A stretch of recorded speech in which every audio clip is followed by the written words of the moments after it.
नमस्कार, active news महक में आपका स्वागत है। मैं हूं आपके साथ आरोही। देखते हैं आज की नई ताजा खबरों में क्या है आपके लिए। देखिए 20 जुलाई को सबसे पहले पेल्लार पुलिस स्टेशन में 2 मिसिंग केसेस दाखिल हुए थे, जिनमें से एक मिसिंग पर्सन का नाम था श्री विजय चौहान। दूसरे मिसिंग जो थे उसका नाम था मोनू अरविंद शर्मा। तो ये दोनों की मिसिंग कुछ शाम के वक्त में 20 तारीख को दाखिल हुई थी। इसकी तफ्तीश इन्वेस्टिगेशन चालू था। उसी टाइम में 21 तारीख को मॉर्निंग सुबह ऐसी खबर मिली कि जो मिसिंग पर्सन, जो मिसिंग व्यक्ति है, वो मिसिंग व्यक्ति जहाँ पे रहते थे वो गांगलीपाड़ा, दानियोबाग में जो है गांगलीपाड़ा, वहाँ पे ओम साई वेलफेयर सोसाइटी है, मतलब चाल है। तो वो चाल में जो मिसिंग विजय चौहान थे, उसके भाई और कुछ जो जान पहचान के लोग हैं, वो घर में जाके उन्होंने वहाँ की जो टाइल्स थी, तो टाइल्स ब्रेक करके कुछ वहाँ पे ज़रा खुदाई करने के बाद में उनको एक बैड स्मेल जो है वो एकदम से आया। इसके वजह से उनका डाउट जो है उसके ऊपर में ज़्यादा गया और उन्होंने तुरंत पेल्लार पुलिस स्टेशन को इसके बारे में जानकारी दी। जानकारी देने के बाद में पेल्लार पुलिस स्टेशन के वरिष्ठ पुलिस निरीक्षक श्री जितेंद्र वनकोटी, उनके साथ में पुलिस निरीक्षक श्री दिलीप राख और उनकी पूरी टीम जो है वो तुरंत घटनास्थल रवाना होकर घटनास्थल की जांच करने के बाद में उनको ये अंदेशा हुआ कि यहाँ पे कुछ ना कुछ गंभीर घटना हुआ है। तुरंत उन्होंने यहाँ के लोकल जो मैजिस्ट्रेट है, तहसीलदार, उसके साथ में हमारी फॉरेंसिक टीम और पंच विटनेस वगैरह वो सब देख के उस जगह पे जाके जो ज़मीन के अंदर में जो मिट्टी ये थी वो खोद के निकालने के बाद में वहाँ पे एक बॉडी हमको रिकवर हुई। जो बॉडी जो मिसिंग पर्सन दाखिल हुआ था विजय चौहान, इनकी है। इस तरीके से उनके जो सगे भाई है, इन्होंने पहचान कर आइडेंटिफाई कर लिया था। उसके बाद में इस घटना की गंभीरता को देख के तुरंत पेल्लार पुलिस स्टेशन में जो गुना रजिस्टर क्रमांक है 408/2025, जो भारतीय न्याय संहिता की अलग अलग धारा, जिसमें 103, 1, 238 और 3(5) के तहत तुरंत मामला दर्ज करके जो इन्वेस्टिगेशन है, आगे का इन्वेस्टिगेशन के लिए हमारे माननीय police commissioner sir Niket Kaushik sir और इसके साथ में अपर पुलिस आयुक्त श्री दत्तात्रेय शिंदे सर, इनके मार्गदर्शन में अलग अलग टीम्स का निर्माण करके अलग अलग जगह पे आरोपियों की पकड़ के लिए तुरंत रवाना कर दिए गए। जिसके बाद दूसरे दिन जो हमारा कुछ टेक्निकल जो विश्लेषण था, उसके हिसाब से पुनः जिसमें एक हड़पसर करके एरिया है, वो जगह पर उनके होने का हमको कुछ अंदेशा हुआ। उसके बाद हमारी जो टीम है वो पूरा एरिया जब छान रही थी, उस टाइम में ये जो आरोपी है, हमारे टीम के नज़र में आए। तुरंत उनको ताबे में लेके यहाँ पे लाने के बाद आज सुबह तड़के माननीय न्यायालय के पास में समक्ष उनको खड़ा किया गया और इन्वेस्टिगेशन के लिए माननीय न्यायालय ने हमको 30 तारीख तक, मतलब 7 दिन की पुलिस कस्टडी रिमांड दे दी गई। सर, हत्या का कारण क्या था?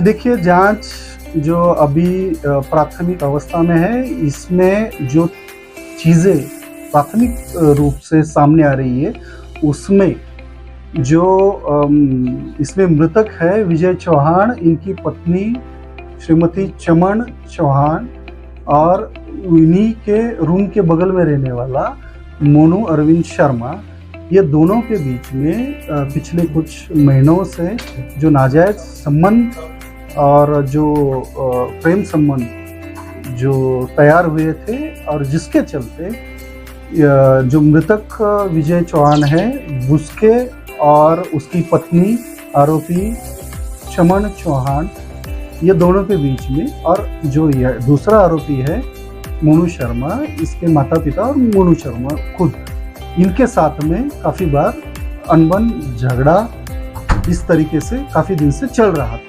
और इसी के चलते इन दोनों के जो चक्कर चल रहा था, इसमें इसकी बाधा ना रहे या फिर इसको हटाया जाए, इसके चलते आरोपियों ने जो मृतक है उसकी हत्या कर उसका जो शव है वो शव अपने ही घर में गड्ढा खोदकर उसमें दफन कर दिया।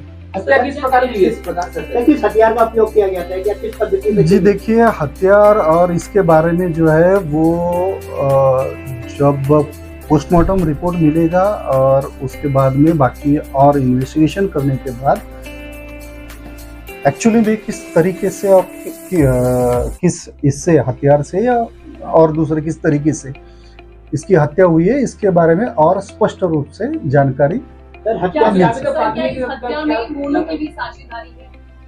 जी हत्या में दोनों के सहभाग की प्राथमिक रूप से पुष्टि हुई है और दोनों ही आरोपियों के बारे में और जो भी घटनाक्रम हुआ है उसके बारे में आगे और डिटेल में इन्वेस्टिगेशन जो है वो जारी है। मैंने बताया आपको, देखिए जो अलग अलग फैक्टर्स या अलग अलग घटनाक्रम जो है वो घटनाक्रम की लिंक जब आप जोड़ोगे एविडेंस या कुछ पुरावे की दृष्टि से, तभी ये सब चीजें जो है वो सब चीजें क्लियर हो पाएगी। तो अभी ये जो प्राथमिक ही स्टेज पर अपना इन्वेस्टिगेशन है, जैसे जैसे ये पुलिस कस्टडी रिमांड में आगे इन्वेस्टिगेशन बढ़ेगा तो और भी काफी सारी चीजें हैं उनकी स्पष्टता मिल रही। हत्या करने के बाद जो चमन है वो कितने बेखौफ थी उसी घर में रहना या उसके बाद कहाँ गई, इसकी जानकारी? देखिए हत्या ये अंदाजन 5 और 6 जुलाई के बीच में हुई है और उसके बाद तकरीबन 12 से 14 दिन तक आरोपी जो महिला है वो उसी घर में एकदम नॉर्मल तरीके से रह रहे थे, जैसे कि मतलब कुछ हुआ ही नहीं। इस टाइप से उन्होंने खुद को और आसपास के लोगों को उस तरीके से प्रेजेंट किया कि सब कुछ ठीक से चल रहा है। सर एक सवाल है कि विजय चौहान की क्या मिसिंग कंप्लेन दर्ज की गई थी? वो तो मैंने शुरुआत में ही बताया ना। सर घर किसके नाम पे था? घर किसके नाम पे? छोटा बच्चा भी है वो।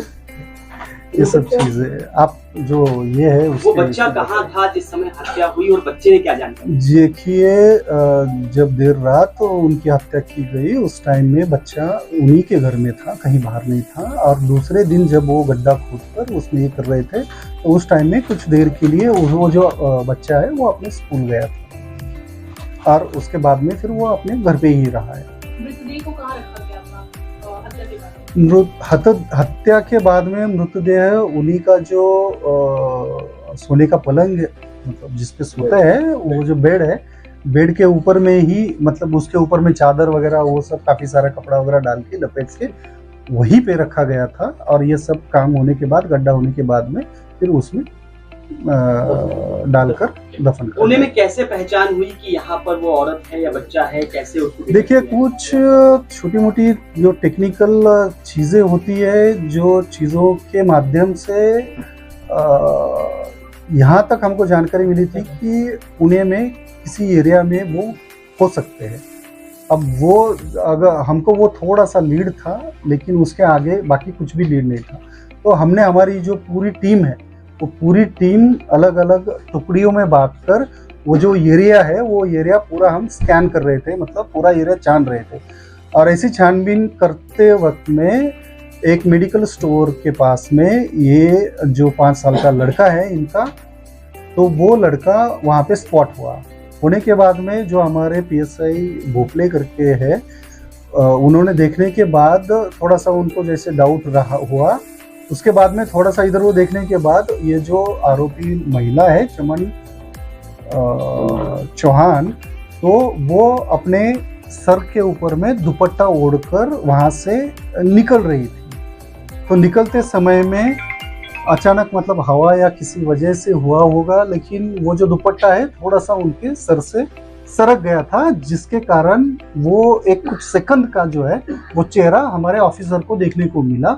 जिसके बाद क्योंकि हमारे उनकी तस्वीर जो थी हमारे ऑफिसर के पास थी और तुरंत हमारे ऑफिसर ने वो बच्चा और वो आरोपी महिला है उनको तुरंत पहचान लिया।